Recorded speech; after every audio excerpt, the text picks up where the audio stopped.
Hello everyone, I'm Extra Cheesy 87 and this is Let's Play Persona 4 Arena Part 56. In the previous video we have had some of our groups make it into the schoolhouse and now we're making our way up. We decided that we should head up and find some nearby stairs to go up, but after climbing a couple of stories, the stairs come to an abrupt end and we have to find another flight of stairs. Flying stairs, what are they gonna think of next? A countless number of similar looking classrooms and hallways appear on this floor and we can't find a way up at all. The endless hallway is dark and I hate to say it, but this reminds me of a haunted mansion. Hey, Junpei! Or a haunted tower. Stop going so far ahead! It's bad enough that I can't really see that far. Seriously, this hallway goes on forever. You think it's time for a nostalgic replay of Junpei's Believe It or Don't? What? Hey! There are many strange things in this world. Imagine, if you will, a boys' baseball team, led by the handsome coach Junpei. What you'll hear next is a true story, a tale of mystery and fear. Feather punch! We're gonna hit him with a throat punch immediately. Okay, you know what? You know, Yukari, don't necessarily like you all that much as a character, but if you punch Junpei in the throat whenever he's talking, I'll respect that. Knock it off, you know I hate that ghost story stuff. And when did you start coaching kids? I don't really dislike Junpei, but I don't know, I just think it's funny when he has physical harm brought upon him. Ow, will you stop hitting me? Didn't I tell you I coach a kids team, and I'm surprisingly good at it? Is that why you guys lost your last game? Shut up! Is that why you reek of sweat? Do you ever wash that shirt? What kind of slob do you take me for? And you're one to talk. You're wearing some pretty funky clothes yourself. I have a reason for this, jeez. I knew I should have changed. We continue talking back and forth about this for a while as we proceed trying to distract ourselves from the creepy atmosphere. Eventually the hallway ends with a very heavy looking metal door. Above the door is a sign reading announcement room. Dead end, huh? Well, I guess we better go on in through here. Yep, just a normal announcement room. The room behind the door is filled with tons of monitors and sound equipment. This professional grade equipment isn't what you'd expect to find in an ordinary school's announcement room. This looks more like a studio in a real TV station. This is creepy. But maybe this is where General Teddy is making his broadcasts from.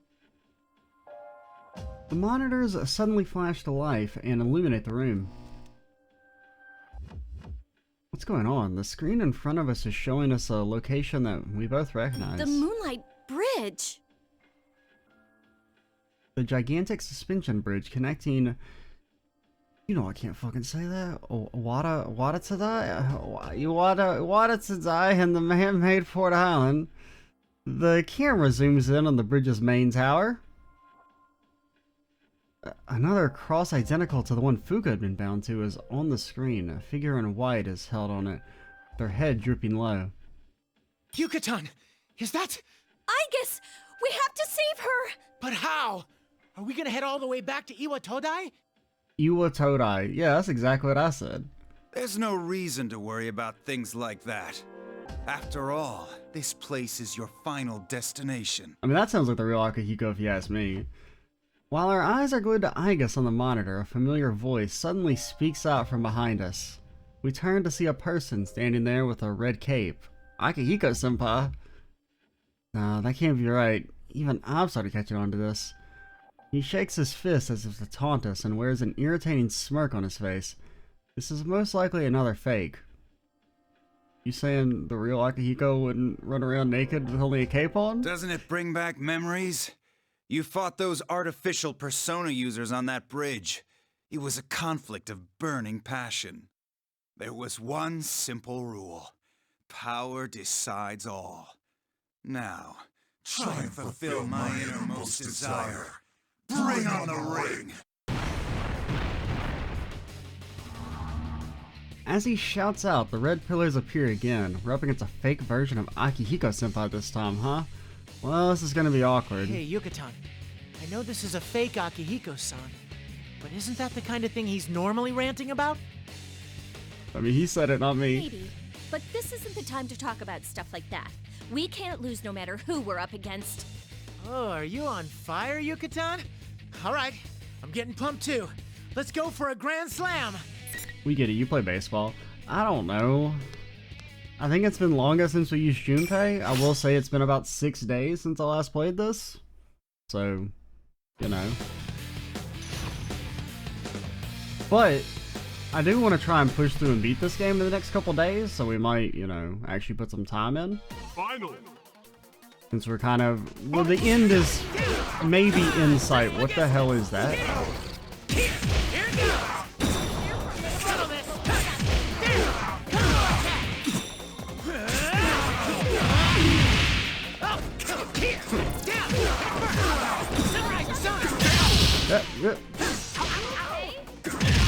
All right. Sir, stop.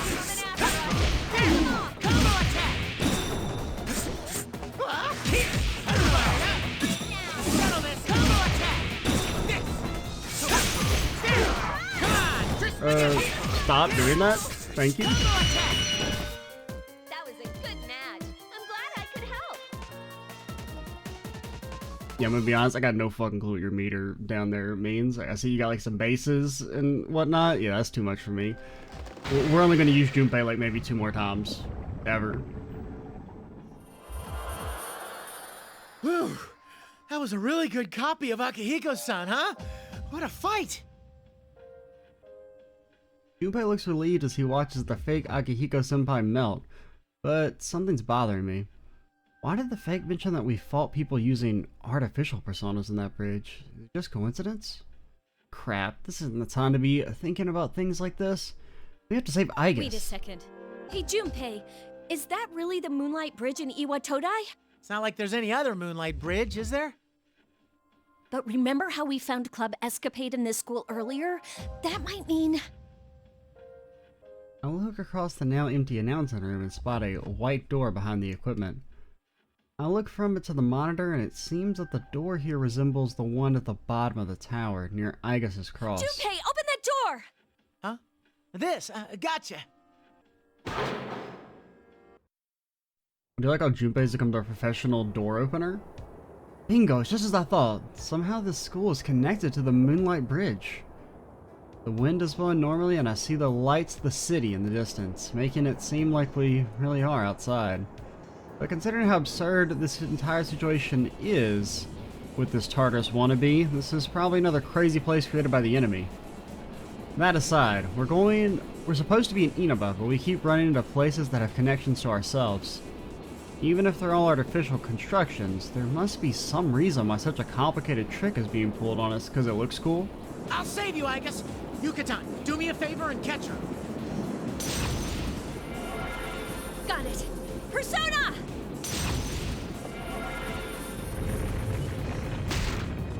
Junpei uses his persona to destroy the cross at the top of the bridge's main tower, and I summon my own persona and catch Aigus as she falls and places her gently on the ground. It was a bit rough, but I think it went well. Aigus, are you okay? Junpei-san and Yukari-san, where am I? Is this hell? Because Aigus has regained consciousness, we listen to her account of what happened. Then we tell her our side of the story and what we've been through. Aigus doesn't seem as worn out as Fuka, but she's definitely exhausted too. Her expression is dark as she speaks with us, most likely because she feels guilty over being caught. Just like Fuka, though it seems that she has no memories of what happened after the car fell from the road. I'm sorry. If I'd been better prepared, I would have been able to keep everyone safe. Come on, it's okay. We still need to hurry and rescue everyone else, though. Considering the situation, it would appear we were used as bait to lure you all here. I immediately lost consciousness after falling off the cliff, but I do remember something. What's that? I sensed that someone was close by. That must have been the person who's behind this entire case. The culprit! Aigus, did you see what he looked like? No, Yukari-san. But I did sense something odd about that person. I'm sure that it was a resonance of a plume of dusk. Huh? What? A plume of what now? What's a plume of dusk thing again? Simply put, a plume of dusk is what can grant a heart to machines such as myself. Does that mean the culprit has a plume of dusk with him? Oh, right. Machines don't work in the dark hour, so you have to stick these plumes of dusk into them, right? Then is the perpetrator using a motorcycle or something like Mitsuru Senpai's? No, that was not the reaction Why of a would plume you of dust first being think of a loaded into an motorcycle? electronic device. It was obviously the wavelength of a heart like mine. So, what does that mean? Is the kidnapper a robot like you, I guess? That is what I cannot figure out. The reading itself was definitely that of a human, after all. I'm starting to get confused. What's going on here? Also, can we go back inside where there's not loud wind gushing noises? I don't get it. A plume of dust. What's the culprit's objective here? Who is he anyway? We've come this far with our drive to rescue our companions, but could it be that we haven't really made any progress at all? I feel anxiety creeping into my mind. According to the material from Kikuno-san, there's a high possibility that someone related to ergo research is involved here. It got to the point that it was hypothesized that Shuji Ikutsuki himself might be the culprit, and we did see someone resembling him. Well, Ken saw it. We gotta take Ken's fucking word for it. If we don't keep our spirits high, we'll never find the answers we're looking for. I slapped myself across the face in order to keep myself focused. Thinking about it now won't do us any good. Let's make sure everyone's rescued before we discuss it anymore. Don't worry, there's no way we can lose against most enemies as long as we stick together. Most enemies. Just fucking brimming with confidence there, Yukari. Yukari-san. Thank you. You're absolutely correct. All right, let's go then. But, which way? As usual, Junpei mumbles like an idiot and we sigh. Just after that, a familiar sensation runs through us, and Fuka's voice echoes through our minds. This feeling, it's how Fuka communicates with us using her persona. You hear me? Yukari-chan, Junpei-kun, can you hear me? Fuka, are you okay now? Seriously, I can't hear you over the fucking wind. Yukari-chan, The thank wind! goodness. Teddy is helping me to strengthen my search ability. I had a vague idea of where you're all located, but I didn't have the strength to communicate with you on my own. Can we elaborate on what exactly Teddy's doing? Because I feel like he's probably tricked you. When Teddy sneezes, it cuts through my head like a knife. Hey, aren't there any volume controls? That's how I feel about this dang wind. My inner ears are ringing. My nose is at its limit. Huh? Oh, I'm sorry. I'm gonna keep this short. I sense Labras near you, Yukari-chan. I think Yukun and his friends are with her too. But I sense something large there too. It's possible that they're in combat. My sister is here? Where is she?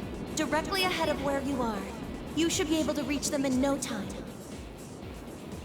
Directly ahead, I'll look to the other end of the moonlit bridge and see another door there. That might lead us back into the school building. We'll head there immediately as well. Please be... The communication cuts off. Our heads are still ringing from Teddy's nasal explosiveness, but now's not the time to be bothered by such things. There's a door on the other side. That must be it. You gotta run across the whole dang bridge? Okay, let's go! Will you be alright, Agus? My systems are not all at standard parameters, but they are steadily recovering. That doesn't answer the question, I guess. We nod to one another and begin running across the moonlight bridge.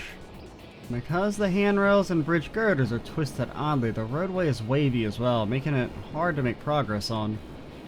Fog is thinner out here than inside the building, and the green light of the moon casts our shadows on the ground. This kind of brings back a lot of memories, doesn't it? Kind of like reliving a page from our youth, isn't it? Don't be ridiculous. There's no way it would all fit on a single page. I agree. This place It fit is on a single deeply disc, though. important to me. That's smaller It's than a also page. where everything started. I cannot let my feelings from that time go to waste. That is why we cannot yield, no matter what. What we want to protect and being unable to yield, memories of similar feelings come flooding back to me. We all made choices back then and took control over the time we have now. For the sake of that, we can't allow ourselves to lose here.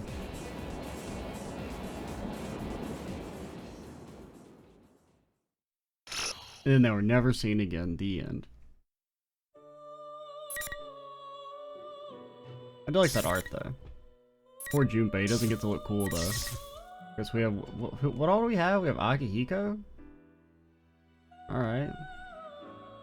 What up, my dude? How are we looking? So we're at 48%. Is that actually the end of their little path? Okay, it actually is. So we still have a couple more little alternate paths.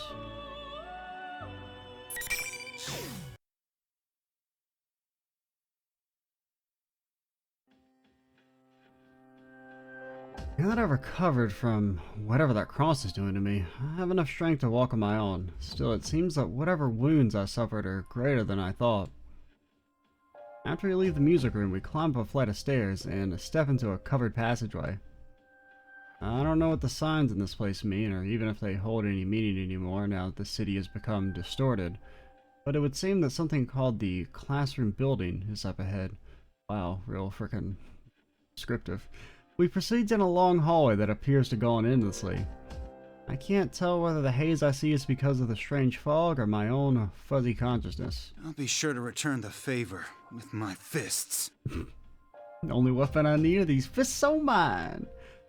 While I'd been on the cross, I've been thinking the entire time. We were the core of the Shadow Operatives, but we'd all fallen into the enemy's hands so easily without any hope of escape. My own powerlessness frustrates me. Even then, I kept calm. So have comrades, Ken, Koromaru, and now our new member, Labris. Damn, no fucking shout out to Yukari or Junpei. I mean, Ken and Koromaru are with you though, right? I think that's why you're saying them. I've run so much, and were able to save me even after I made such a colossal blunder. Is that gunfire I hear? Sounds ring out continuously as if a battle is taking place nearby. We run into the direction the sounds are coming from. What is this place? It doesn't feel like anywhere else. Sonata-san, this... Talk about having bad taste. Whoever's doing this really wants this to be the entrance to hell. This is the entrance hall to that tower, Tartarus. 3 years ago, we would gather here day after day to challenge the seemingly infinite labyrinth. Where really, actually, you do it like, I don't know, like once every 2 weeks, you do the whole thing and then never think about Tartarus again until the next in-game month. We lost and gained so much here. A number of emotions flicker through my mind. Mitsuno-san! Labris's voice echoes across the hall. I turn to look and see Mitsuru up on a cross in the corner of the room. Head hangs low, and she seems to be unconscious. That cross must be draining her power, just like what happened to me. Yeah. Mitsuno-san, we'll get you down at once! Look out! I'm trying to rush to her side. A barrage of bullets rakes across the floor, striking sparks in front of us. When this torrent of gunfire finally dies away, the air is filled with white smoke, quite unlike the red fog that drifts about the area. Confirming the presence of additional targets for elimination. Seriously, you keep coming one after another. I guess. Oh, there should be no problem. You can stay here and watch while I deal with them. It should take no time at all. Additional targets for elimination? Who? There are other people who apparently been fighting Igus, rather, this fake Igus, when we showed up? Yukon! Imagine not instantly being able to beat up a fake shadow. Losers. Akihiko-san! Labris! Master? Labris is here too? Maybe we'll give them the benefit of the doubt and say they already confronted, what's his name? Sho? I immediately understood the situation. The rules of the fights here state that the battles must be one-on-one, and I see those red pillars surrounding you, his friends, and the fake Igus. Most likely you had been fighting Igus while protecting Yosuke and Chie, who are already exhausted. The battle itself is one-on-one, but there's no rule saying that you can't attack your opponent's companions if they happen to be in the ring at the same time. And it looks like it's fair game to attack us as well. Seriously, these rules that are convenient only for the enemy are really getting on my nerves. Next thing you know, they're gonna say there's no rule that a dog can't have a persona. Which, I mean, I guess actually fits. This situation though, the persona uses Avina, but their skills and abilities are far beyond the ordinary. To think that they would be cornered this badly. What's going on? You did this, didn't you? As Labris lashes out in confusion and anger, the shadow taking Aigus's form answers with a twisted smile. Of course I did, sister. I am a weapon. It is my mission to follow orders and eliminate all targets. Now, sister, why are you getting in my way? Get in your way? As you may have guessed, I am a duplicate of Aigis. But I am such an exact copy of her specifications that I may as well be the real thing. Then why don't you sound the same? Cause it'd be like really confusing if we actually sounded the exact same and didn't have like glowy eyes. I will carry out my master's orders. I cannot comprehend why you, a fellow machine, are trying to prevent me from carrying out my task. You're a tool, just as I am, sister. Unfortunately, you were stolen in the previous battle. And now, we must be enemies. The Shadow Operatives control you, while I take my orders from my master. Isn't that the only real difference between us? You're like a big glop of goop though. That ain't true. I'm doing this to my own free will. Free will? Is that what you base your argument on? Our memories are nothing but data. Ones and zeros in our minds. How can you prove that what you know is true? That your mind wasn't written over? A straightforward claim with the cold logic of a machine. It's in good. Angus is probably the closest person to Labris. And like this fake said, if we really wanted to use Labris as a weapon, we could probably manipulate her memories to some extent. On top of that, there's no way to prove to Labris that we've never done something like that to her. Damn, what a move. Labris' faith in us must be... Hey, Labris! Sonata-san, let's leave this to her. I'm sure she'll be fine. And as his eyes fixed on Labris, as he calls out to me, see, these guys have just met, but they've already formed a bond through whatever battles they faced so far. They believe in one another. Sorry about that. You're right. I should trust in her. Sister, friendship and trust means nothing to the likes of us. Yet you still attempt to fight me. You're wrong. I'm an anti-shadow weapon, too. I can understand what you're saying, but there's something I'm even more sure of. Aigis told me that going through the joy and pain of different things made her into who she is now. I remember that. And now I remember that the reason why I can stand here and fight you was thanks to all our sisters who died to make me who I am. Those are painful memories. But if I forgot them, I wouldn't exist. That's what I'll fight for. This pain ain't made up. These memories are my own that I formed with everybody else. They aren't fake. They're my heart. Labris. Labris. Understood. Master, I have a request to make. The fake Aigis calls out into thin air. This creature, a lump of shadow, as a master? Who in the world could she be calling out to? Testing, testing. What's this? A dumb old machine calling me up? What nerve? I'm a busy bear. Forgive me, but I have a favor I must ask of you. Huh?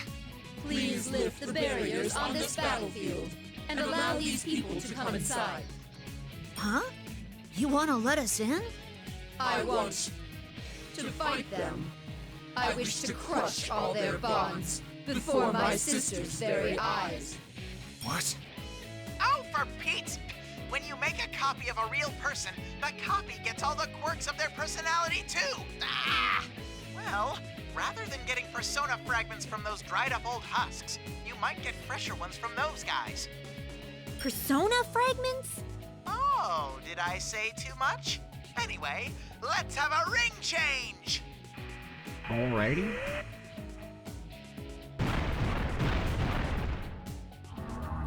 As the voice of the vulgar fake Teddy, oh god, he still calls him Teddy, calls out, new red pillars descend and the old pillars shatter in response. The new pillars drive into the four corners of the room, making this entire place a fighting arena. Are you alright? Yosuke-kun! Chie! We rush over to Yu and his friends to check on them. Good. None of them seem to be that badly hurt. After confirming they're safe, we turn to face the fake Igus again. Thank you for inviting us in before your battle concluded. But we're not gonna show you any mercy. There is no need to thank me. I am about to eliminate all of you right now, after all. Time for me to make a comeback as well. This is a grudge match now. You guys seem a little different from what I was expecting you to be. But I won't be fooled. I'll protect everyone with all my strength. Okay, I mean, I guess Lapras makes the most sense. It's definitely not Akihiko, because I don't like Akihiko, man. My man's got no fucking range. So I guess we do Lapras. Even though I think I like Kin. I mean, the like very, very limited amount of times I've used them, I think I like Kin the most.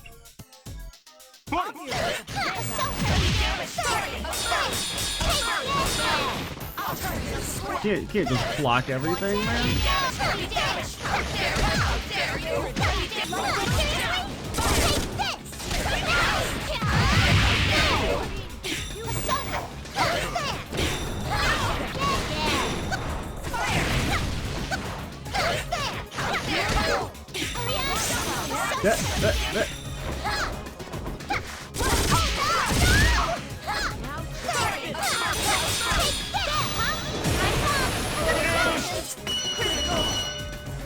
That was a nerve-wracking match. Congratulations.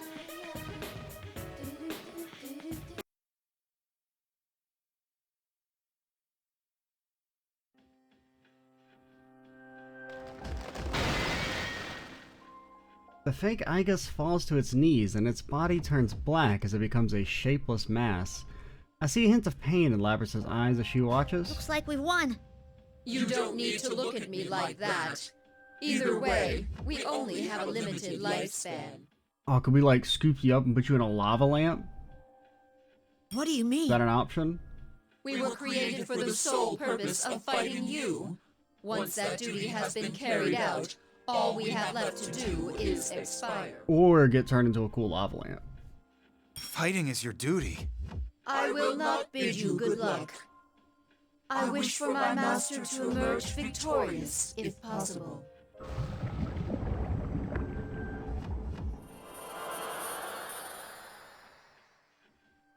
With that, the fake Igus loses all cohesion, falling into a dark puddle on the floor. Eventually that begins to flow upward like a film of syrup being poured in reverse until it completely disappears. Or, oh man, some shadow pancakes? Probably, it seems a little too sludgy. Probably wouldn't be that good. Probably like using like raw corn syrup. Like not like, you know, the fructose version, just like raw fucking disgusting regular corn syrup. Now, my opinion is based on having it when I was like 9 years old, I remember. My grandfather made some pancakes, and all we had was regular corn syrup. And it was like, I didn't know it was possible to ruin pancakes. Because it was so, it was like pouring motor oil on a delicious creation. We watch this process to the very end while we think about our troubles. Koromaru, who had been sitting at our feet, runs off. That's right, this isn't the time to be sentimental. We have to rescue Mitsuru. Ken and Lapras run to the cross Mitsuru is hanging from. I go with Koromaru to speak with Yuzuru. Master! I do also like the implication that Koromaru is going to be talking as well. Thank you, Akihiko-san. That was too close. Huh? What's a dog doing here? I mean, he's adorable, but... He could kick your ass. Sorry for causing you such trouble. Easily. Seemed like you were facing quite a difficult fight. Ooh, I'm ashamed to call myself your student. No, I should be thanking you. I'm sorry if you were all worried. Outside to exchange information with Yu's group about the circumstances leading up until now and the situation in Inaba.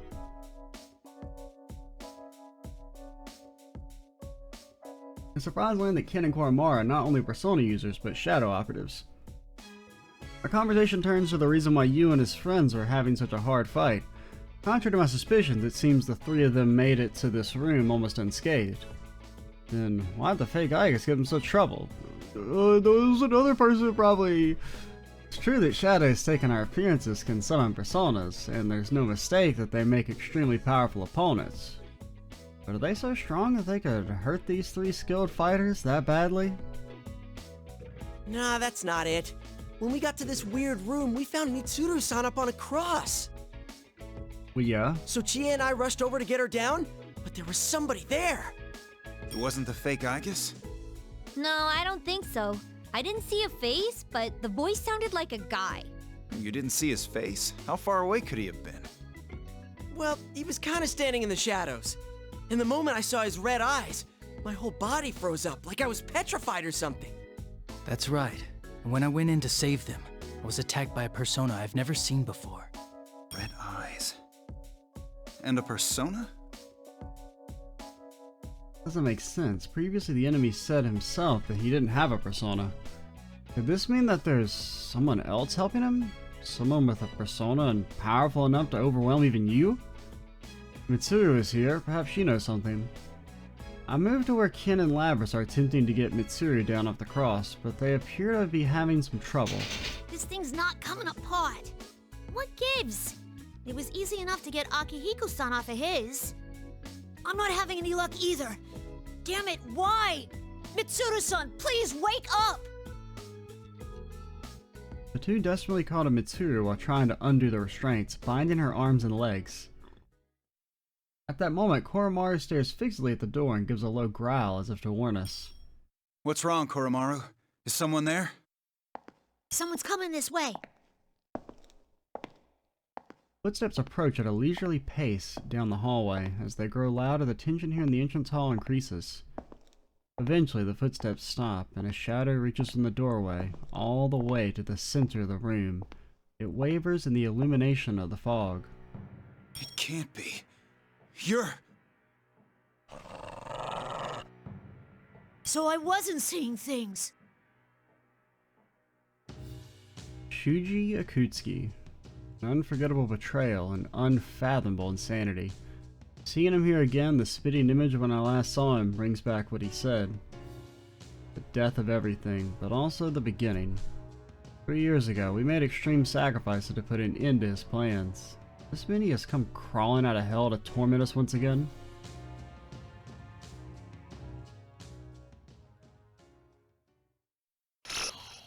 I mean, I feel like the thing you should probably immediately jump to is, you know, it's probably a fake. Considering you've seen so many fakes.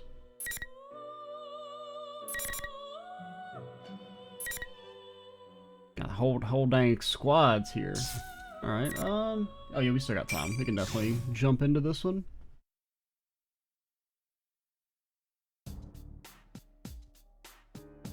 Shuji Akutsuki. The room that Akihiko-san called the entrance of hell. Koromaru-san remains in a cautious posture and waits to see what the person who just entered the room will do. Akihiko-san pales and Ken-kun stands frozen next to me. Ah, Akihiko and Ken. It's been a while. Are you enjoying this? You! So you were the one behind this after all. Now don't glare at me like that. This is the perfect place for our reunion. It was quite troublesome to prepare. The one you're taking great pains to find will be the one giving you great pains. Or something like that. Shuji Akutsuki. Without waiting for us to respond, he continues to speak. We're finally reunited, and I don't even rate a hello? Or do you not want to speak to someone you killed? Is that it? I don't remember. Didn't you just like fall off or something? They didn't like technically kill you? I don't really remember. Huh? Killed? Ah, you must be the 5th generation weapon Labras. Poor thing.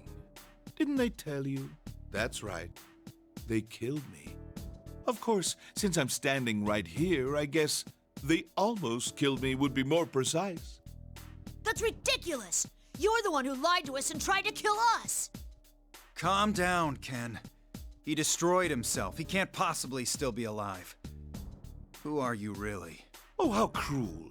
Here I am, talking right before your eyes, and you still won't believe it. Why don't we ask the three who just arrived what they think of this? We hear footsteps approaching from behind and turn around to see Yukari-san, Junpei-san, and Aiga tumble in. Just like Ken-kun and Akihiko-san, they're at a loss for words when confronted with the person standing in the center of the room. Kutsuki! No way! How are you? Though the two of them are surprised, Aiga looks over at me. That's right, we can tell. Don't be fooled, everyone. I can feel it.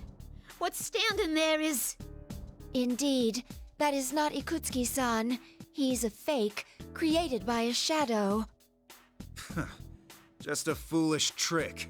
That's what I thought. Ah, well, you're a piece of junk, but you have a good nose, huh? You could have let me play around for a little while longer.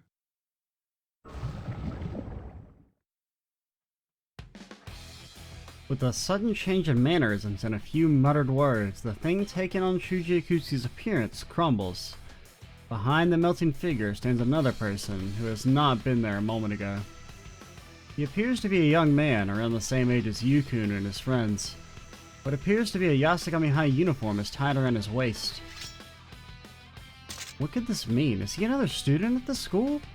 A pair of scars crosses his face and he smirks while toying with the two swords he carries at his waist. Who are you? So everybody connected to Kirijo's here, huh? The looks on your faces are hilarious! You talk the big talk, but deep down, you were totally freaking out over old Ikutsuki-chan. I couldn't see your faces in person last time, though. You remember, don't you? It was when I took control of that scrap like the puppet it is. You were behind the abduction of Labris then. Yeah, it was a crazy performance, huh? That weapon took a lot of whipping. You need an introduction or something? My name's Sho Minazuki, and I'm behind all this. Welcome to my world, Kirijo lackeys. Sho... Minazuki? Sho Minazuki, that name sounds so familiar. It was in the data that Kikuno-san gave me before we descended on the town. A name from Shuji Ikutsuki's files. Seems this young man has a connection to Ergo research after all. What is the meaning of this? What are you setting us all up like this for? Huh? What are you whining about, you little shit? I was letting you have some fun. It's a little entertainment. Oh, and I guess I do have a score to settle with you. Ikutsuki was my dad, after all. Dad? That's impossible. Yeah, there's no way Ikutsuki could ever get laid. You seen that dude? You're lying. He didn't have any kids. Doesn't matter. I'm still gonna kill you all. The young man draws his swords and the light glints off them. His eyes gleam with glee, the mania of madness. So this man, he's the one behind this entire case. Toying with people and hurting them like this. What are you trying to accomplish? Huh? I've had enough. If you're hurting from your dad being killed, I get that. But is this the only way you can deal with it? Labris. Mitsuru-san's people are risking their lives to try to end this tragedy themselves. They're doing their best to take responsibility for what happened. And I already know that your Ikutsuki guy lied to Mitsuru-san, betrayed them, and... Shut up, you goddamn puppet! You've never even met him, so enough with your shit! Or what? You're gonna lecture me like you're a real person? What a joke. You bastard! But don't get the wrong idea now. I already told you that I don't give two shits about Ikutsuki. He used me and threw me away, that asshole. It doesn't matter. See, all you bastards are in my way. Every single living thing is in my way. Every goddamn thing! What are you talking about? That's just insane! I'm insane? It's this world that's insane. All this bullshit about the power of friendship and close bonds and whatever. It's a pile of garbage. Trash! bastards, die! Just go away forever, goddammit! I'll get rid of every last one of you. I'll annihilate you along with this entire world! Okay, whatever you say, buddy. My heart hurts. I wonder why. I sense a resonance of a plume of dust from the young man, and it's giving off emotion. Hatred? No? Sadness? He wants the world, but at the same time rejects it. This intense mixture of solitude with despair and yearning. I felt this. What? I know this emotion. Labrys? It's teenage angst. He doesn't truly hate the world. What he really feels is... Labrys-san, look out!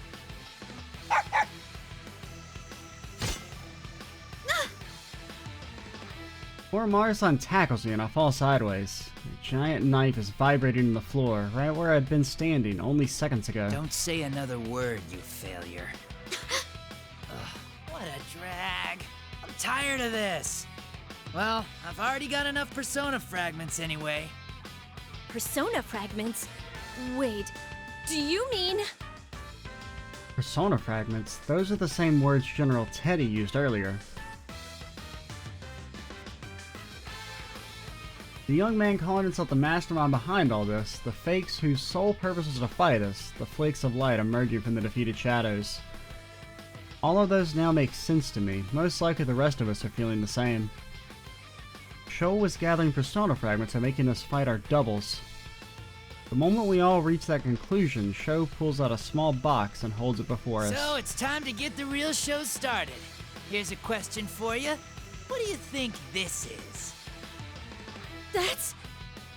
Is that the remote Akutsuki was using when he controlled Aigis? Yeah, thanks to the exposition, King, 'cause I remember that shit. No. Stop him! Too late. I mean, I kind of could figure because of the little, shadow suppression weapon. you know, Labrys. human kind of icon there. I feel a sudden snap within me.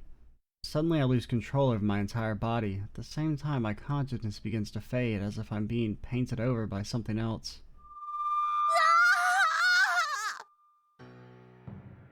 An infernal device that took over my body and forced me to hurt the others, just like the other day. It gnaws at my mechanical body and all my self-controls begin to slip away. Labrys! Labrys! This is fun! Oh, by the way, I didn't stick a device in it or anything to do this. A weapon is there to be controlled. So, of course, there's a remote control. It's been built into that thing from the very beginning. I told you I'd destroy everything, right? Friendship, what a joke. One push of a button, and it all means nothing! Sister, please pull yourself together. I scream internally at myself to stop, but my arm swings my axe at Aigis and sends her flying away. Aigis? Now!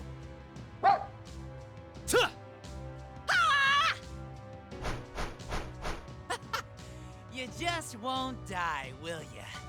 That's not good enough!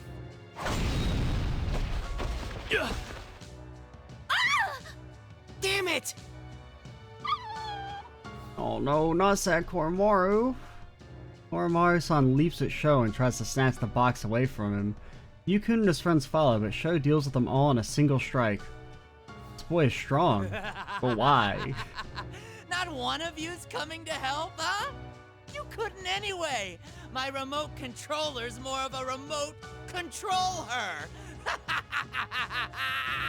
Kidding! Bro, you need to work on your delivery. Now, Labrys, kill the scion of Kirijo first. You specialize in tearing apart your companions, right? Sho jumps back to a safe distance and sends me an order to do just that. My legs move against my will and send me towards the crucified Mitsuri-san. No, I'm not your puppet! I have a heart of my own! A heart? Like I give a crap. You want me to erase all that too, then? He manipulates the small box again with a raucous laughter. The power restraining me intensifies and I can feel myself slipping away against the torrent of commands blasting into my mind. The blade of my axe is against the cross Mitsuru-san is bound to. Stop! Stop! Please! No! Labrys! Damn it, you son of a bitch! If it's tough for you to hurt your companions, then I'll blast your consciousness into nothing. So hurry up and tell them! An even more forceful command overtakes me. Mitsuru-san, Yu-kun, Kin-kun, Yukari-san, Chie, everyone. I try desperately to hold on to my thoughts, but it's mercilessly torn away, and I lose all feeling of the weight of my axe in my hands, and my vision begins to waver. I'm going to destroy those I hold dear again. Labrys, don't give up! Believe in yourself! The last thing I see through my fading consciousness is Yu-kun. I don't want to feel this way ever again. I don't want to give up. I won't. And just like that, a sound rings out and darkness envelops me. My consciousness shut off? No, even in the darkness I'm still awake.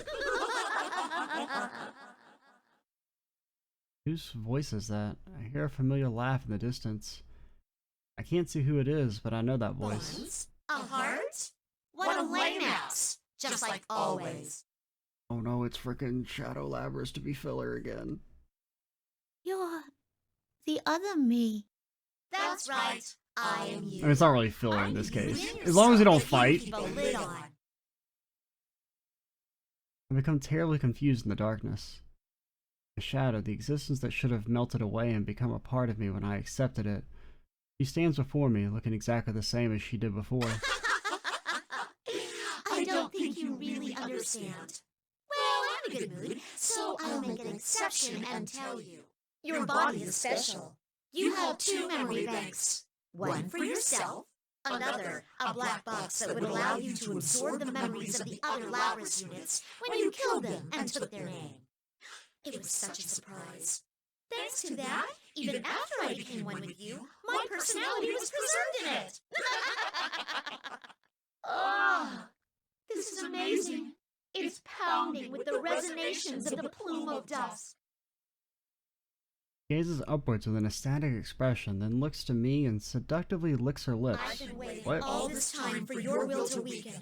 And now this body is finally mine! What? It's about time you ended this. Believe in your friends?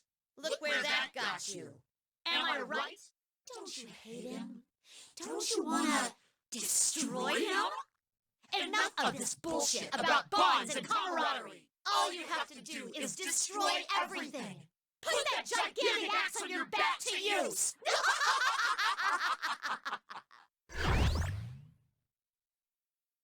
Kind of a weird sound effect to transition there. What? Labrys! Hey, you piece of junk! Can't you follow the simplest order properly? How broken are you? Follow orders. That voice.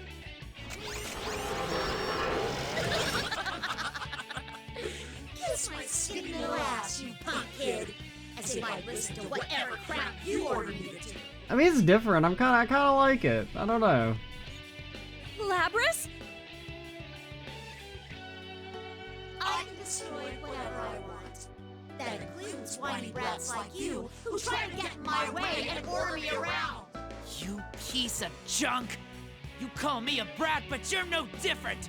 I mean, what the hell are you? I mean, it seemed like they were very, building up to like, oh, it's gonna be she fights a Shadow again and then, gets her mind back. But I kind of like the idea of Shadow Labrys coming back briefly to fight Sho. Can it, brat? Labrys has turned into a really bad girl. Yukari, shut up. That's Labrys' shadow. I thought she had disappeared. The explosion of emotions have pushed my consciousness back to the surface. The darkness disappears and my vision returns. But still, I can't will my limbs to follow my commands. I'm not in control of myself, but the other me is. The emotions running wild within me are out of my control and my body won't accept my commands. Crap! So wiping out the rational mind made its true self show up? Goddamn shitty robot, it's completely useless! Cut the crap, brat. Come at me. Come, Persona! Asterius! Seriously? She can even summon that cow monster from before? Cow Did she monster. just call it her persona? You little... What the hell's going on here? What'd you expect, Ariadne? That frilly little thing isn't worthy of being my partner. The giant bull Asterius roars. Sho, now facing the full wrath of my shadow's uninhibited urge to kill, draws his swords with an almost annoyed sneer. You better watch out. I'm no ordinary shadow. I'm finally free! Free to wreak as much havoc as I want!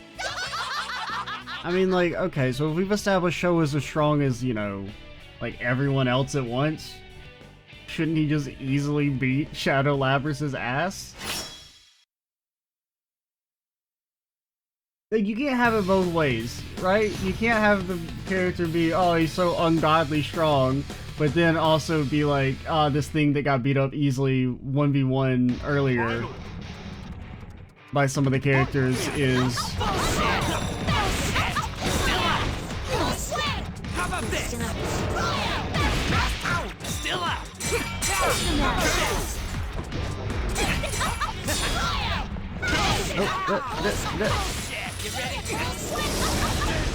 Yeah, get him, buddy. Okay, we won. I didn't even realize we'd done that much damage. I wasn't even paying attention. Shit! You broke the goddamn remote! What the hell are you, damn it? Alright, we'll continue on with Shadow Labrys and Sho shenanigans next time. I'm Extra Cheesy 87. Stay tuned for the next part. And bye, guys.